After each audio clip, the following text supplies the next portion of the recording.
আসসালামু আলাইকুম সবাইকে। আমি ভেট মিনহাজুল ইসলাম বলছি। আজকে আমরা একটি খুবই গুরুত্বপূর্ণ টপিক নিয়ে আলোচনা করব। এটি হচ্ছে FLUTD। এটি যদি আমরা ফুল অ্যাব্রিভিয়েশন বলি তাহলে feline lower urinary tract disease.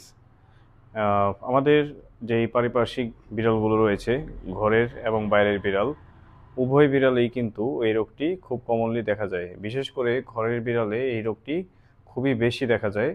তার অন্যতম কিছু প্রধান কারণ হচ্ছে বিড়ালের খাদ্যাভ্যাস।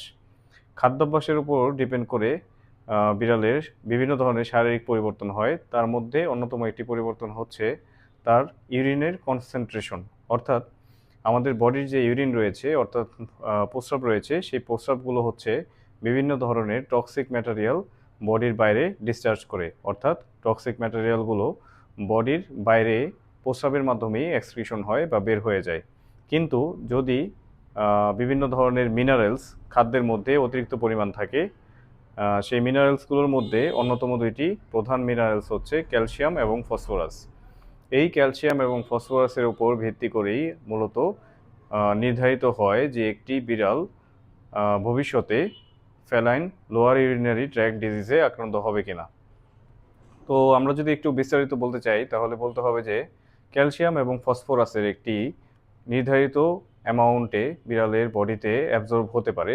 এই অ্যামাউন্টটি হচ্ছে 1:1.2।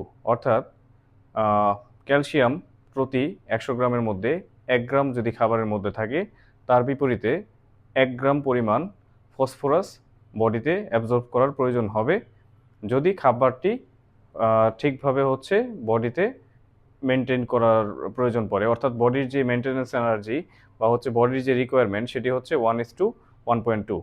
এর থেকে বেশি পরিমাণ ক্যালসিয়াম অথবা এর থেকে বেশি পরিমাণ ফসফরাস যদি বিড়ালের খাবারের মধ্যে থেকে থাকে, তাহলে সেই খাবারগুলো কিন্তু মিনারেলস বডিতে অ্যাবজর্ব হবে না, কিন্তু সেই মিনারেলসগুলো হচ্ছে প্রস্রাবের মাধ্যমে ইউরিনারি ব্লাডারে জমা হবে।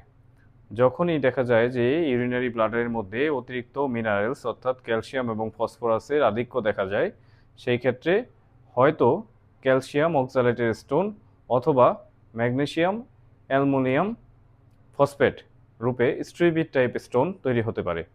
এখন আমরা দেখব যে কী ধরনের খাবারের মধ্যে ক্যালসিয়াম এবং ফসফরাসের রেশিওটি পর্যাপ্ত পরিমাণ থাকে না, অথবা ক্যালসিয়াম এবং ফসফরাসের পরিমাণ খুব বেশি থাকে।